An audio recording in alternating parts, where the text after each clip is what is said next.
show Thursday? You need to teach me this song. And so I sang this song. I don't remember the words other than it's just goofy, had no point. Well, that was the first of many sit downs with some administration who the director came over and said, this probably wasn't a great song, that you maybe showed poor judgment.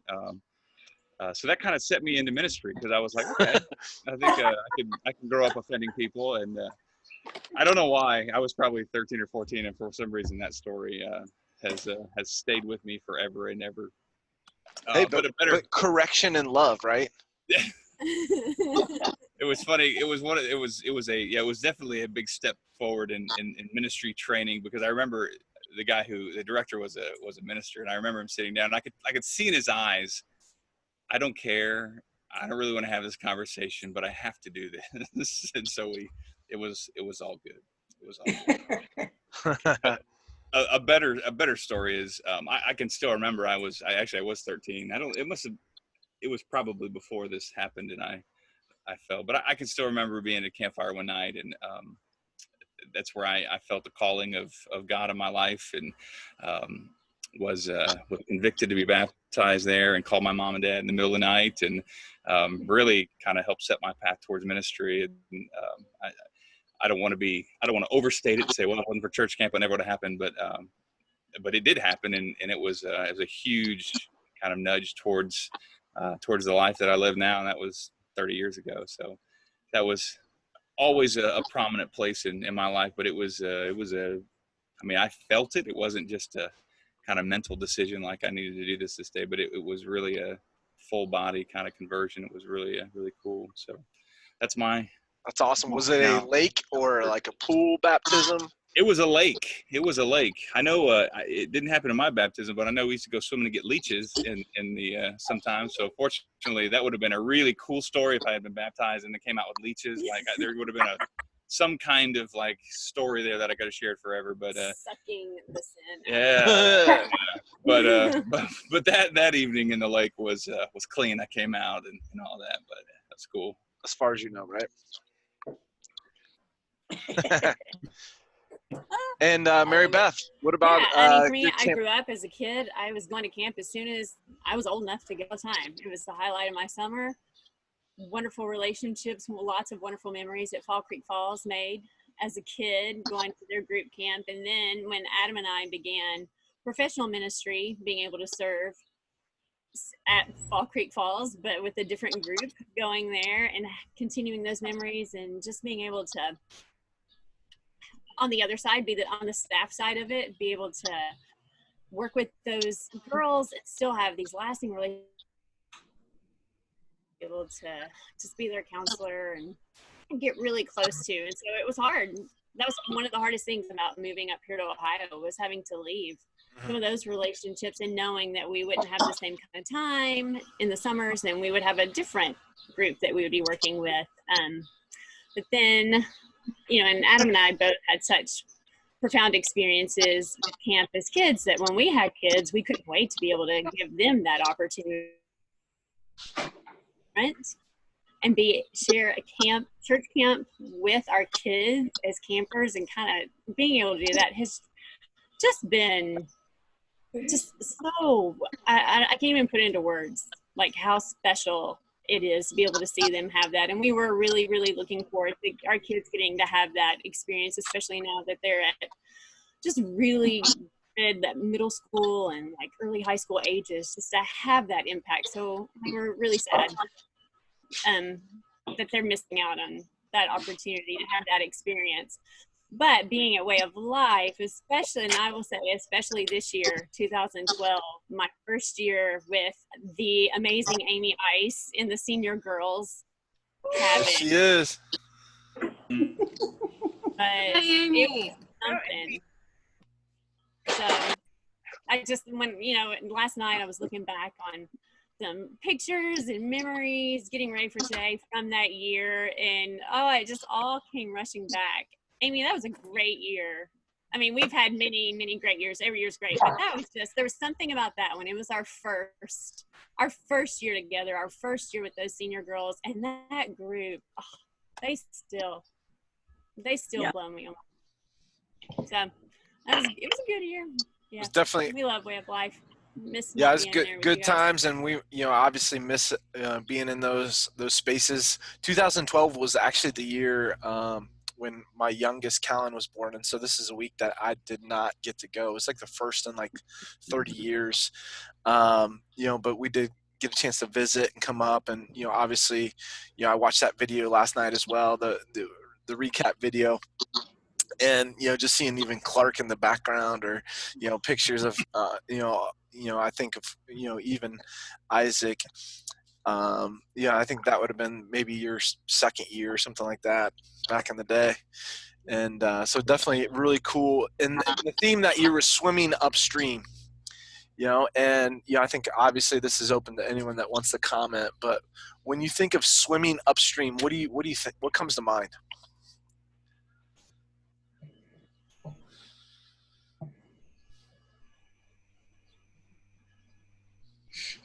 Rebelling against the empire.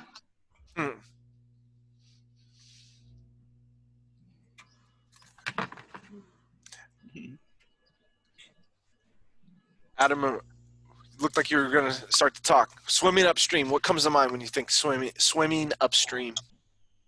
It was a couple weeks ago. We're having to do our church services this way, like a lot of folks, and trying to find different things to do. So a couple weeks ago, I decided I was going to take a drive with no particular place to go, like just start driving. So I drove about 45 minutes and got off the interstate and just started driving around, and was afraid for my life a few times as I crossed over these bridges they were wooden bridges, and I was in my car and all that stuff. Well, I ended up in the middle of Amish country, about 45 minutes north of here, and it was right when the riots were breaking out, and we'd all been kind of holed up in our houses for a couple months, and it was just a really crazy time. And I was driving around, and here the Amish were hopping places, and you drive past, if you've ever been in that part of the state, there's hard, and they just kind of live these simple lives, and they do it because of their Christian faith. They're Christians too, and they do it because of their faith. And so anytime I think about kind of swimming upstream, I think about them, and it's an extreme kind of example. But what I appreciated while all this stuff was going on, and I got in my car and drove out of the city, and I had the thought when I was driving around, like, I wonder what it's been like over the last couple months for these folks. Because I think that they, for the most part, I mean, they know what's going on. I mean, they don't live in a bubble, I mean, any more than we do. But because of their faith, they've kind of decided to live a certain way, a certain way of life. Ironic, the name of the camp. Maybe you should reach out to the Amish community in the future and see if they're up for start like an Amish cabin as part of the way of life. That'd be kind of cool. But, they live a certain way of life because of their faith. And while we may not want to give up our cars and electricity, I think that there's at least some example of the way that they do what they do, ultimately because of their faith in God and faith in Christ, regardless of what the surrounding community. I mean, so to me, that's like a really bright example. I was looking at the image because I'd forgotten the graphic, that one goldfish swimming the other way. I'm like, stick long, beard, shaved mustache, and a hat. Like that's he's doing. And I think we're trying to do something along those lines in whatever kind of life setting that we find ourselves in. That's kind of where I always think. I always think of the Amish. They're like my people.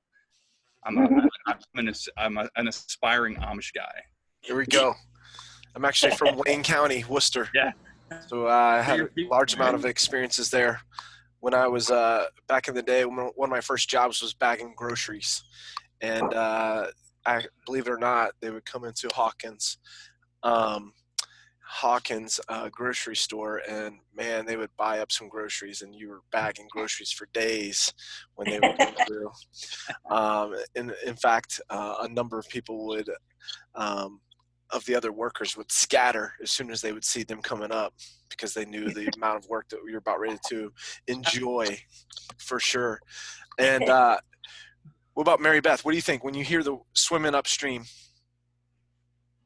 Yeah, I mean, just the same thing along those same lines. It's just about being different, and sometimes that means that you got to make choices that are different than others that are around you, just so that you can be that example and be that light. and to show that there's something that we're set apart. There's something different about what we've been called for, and but we have taken on what we've accepted as people who have decided to follow Christ and be Christ-like. And but just being, it's that part of the what is it, being like, I always get it wrong, like being in the world but not of the world. Yeah. So that's just what I always come back to. And then yeah, and that's what we're trying to, as parents too, now as our kids are getting older, I feel like we're really harping on that message a lot. Like, yeah, you know, we want you to have these relationships, and we want you to be with people who are not like you and don't have the same belief systems that you do, but we want you to be the example. And sometimes that means saying no to, you know, you're not allowed to be participating in that, but yet you're still their friend. Like, that doesn't change how you feel about them. That doesn't change any relationship that you have to have. You just have to be that example sometimes and not be afraid to be different. Yeah, stealing a comment that's posted on our Facebook Live was from Carrie Smith, says, just keep swimming, that Nemo reference, right? And from that, maybe talk about kind of that perspective of, you know, any person that's ever tried to paddle a canoe upstream or swim upstream, you recognize that it takes more energy, right? It takes a lot of energy. Just keep swimming. Can you talk about, you know, maybe some of the ways that you continue to engage or stay energized to be that countercultural Christian? I mean, you know, not to be the preacher, but I preached yesterday, kind of, and you know, it didn't really set out to make this point, but we looked at the book of Joshua, and you know, it's interesting because at the beginning of Joshua, God is commissioning Joshua to go into battle, literally to battle, you know, and there's that refrain that's so famous from Joshua: "Be strong and courageous," and you know, and the thing is, he was literally going to battle. Like you know, and I think sometimes we read those Old Testament stories and we think, I mean, I'm not going to battle.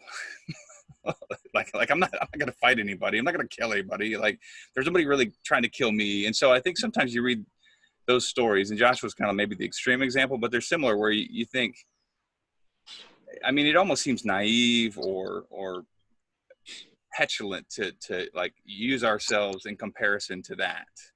Because life is not, and I think when I was growing up, I felt that way a lot of times. Like, and it turns out it's not so dramatic. And so it's interesting because at the end of Joshua, that I relate a lot more to, because at the end, the very last chapter, in chapter 24, he gets up before the nation. He's an old guy now. They've already kind of been through the conquest. They've already taken over the nation, which is another story in itself. We'll save that for another camp. That would be a great theme, by the way, the conquest of Canaan. Like, just do a camp theme of killing everyone in Canaan. Like, I think the guys would love it. I don't know about the girls so much, but the guys would love it. But anyways, you know, we get to the end of the book. It'd be cool for girls too. Brianna. Crazy. Only you. But when you get to the end of the book, that's all kind of done. And then Joshua gets up and he stands up in front of everybody. And to me, this is more of, I think, where we stand as Christians today, is he says, look, you got to pick for yourself who you're gonna serve.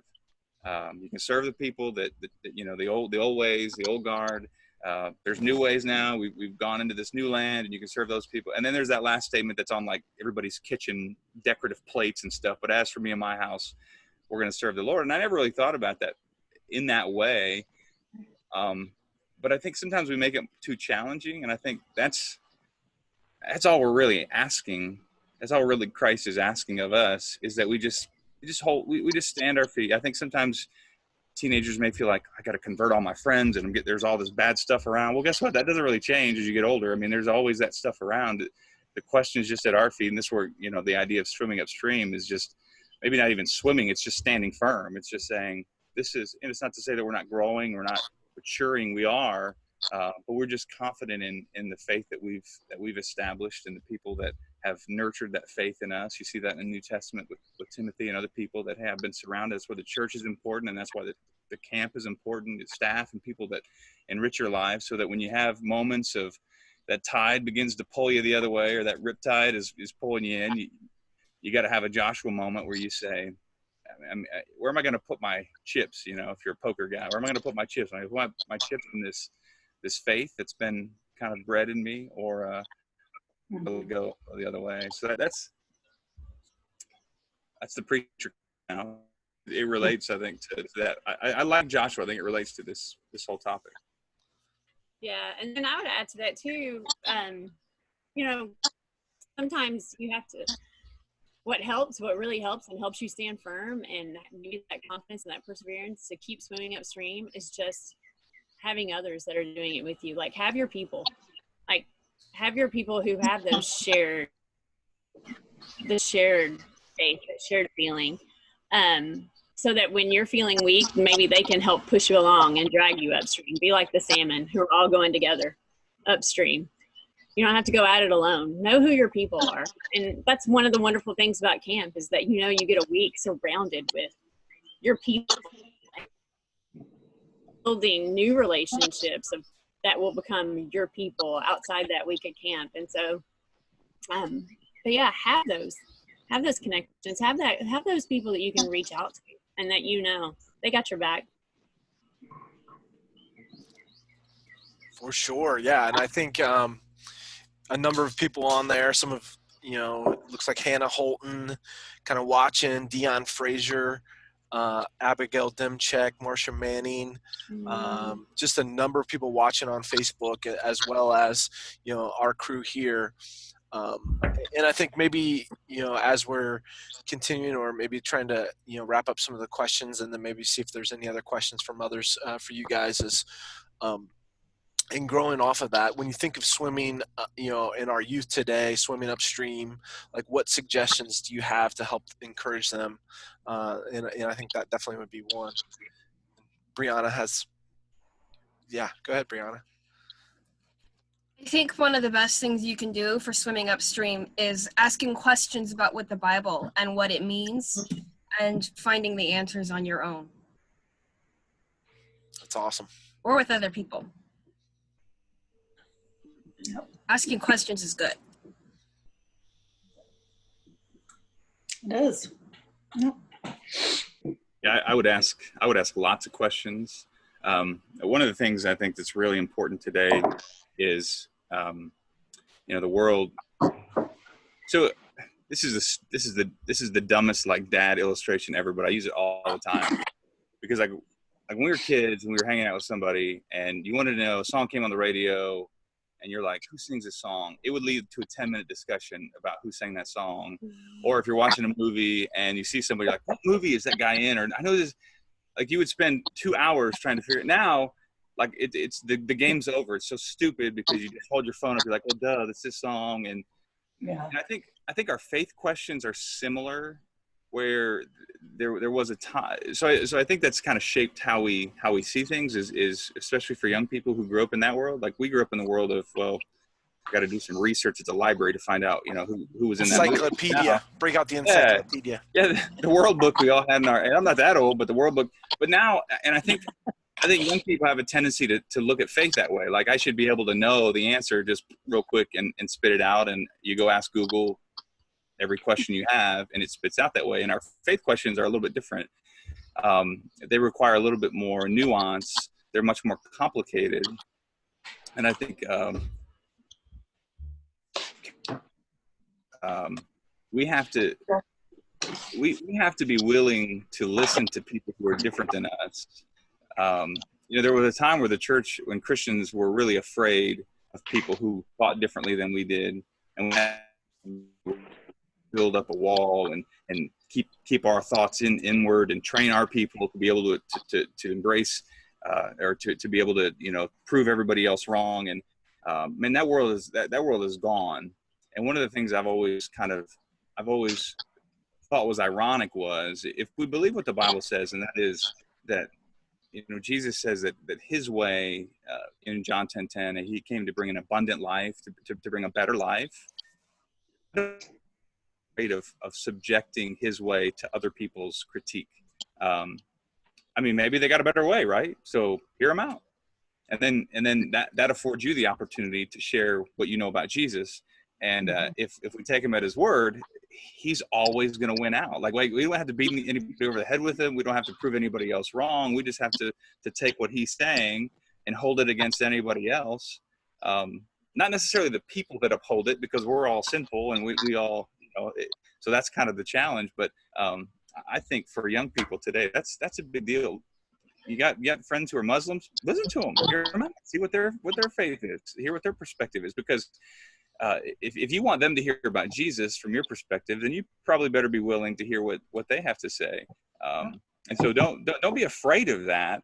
But on the other hand of that discussion, that's why the church is so important, and that's why your faith community is so important, because you can go off to Google and kind of do your exploration your own and find and learn some crazy stuff. And the church is one of the very few places left in our society which is no respecter of age, which is no respecter of race, gender, any of those things. The church is made up of all those people. And so it gives you a broader perspective than just this kind of echo chamber of people who look and think like you, to be able to rattle that off of. So that's a long answer. I don't know if it makes sense, but I think being willing to hear from other people and see where they're coming from.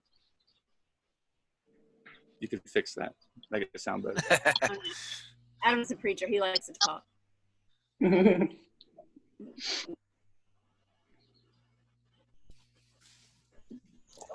Other thoughts about encouraging our youth of today?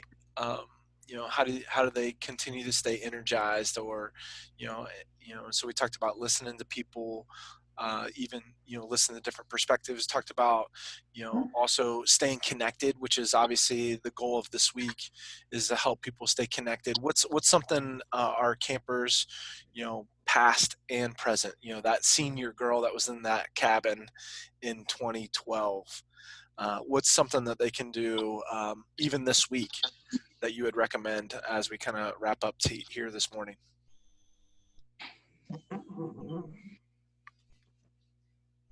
I'll start. Let me share this story with you. She can interchime. But I think one of the things I would say is don't ever underestimate the power of a regular prayer life. Our kids weren't at camp last summer because we were traveling through Europe, so we missed out, but not really. We were, but it was our kids are really we were all kind of disappointed that we were not going to have a church camp experience. But one of the places we went was right in the middle of the summer. There's a prayer community it's about 2 hours from Geneva in France called Taizé. And it's this fascinating place. And we spent about 3 days there, and it's church camp for people that want to get together and pray. Like, we didn't really know what to expect. I'd heard about it. It was started back in the 50s. It's a group of men that just live together. They're monks, basically new monks. And they call everybody together 3 times a day, and they pray.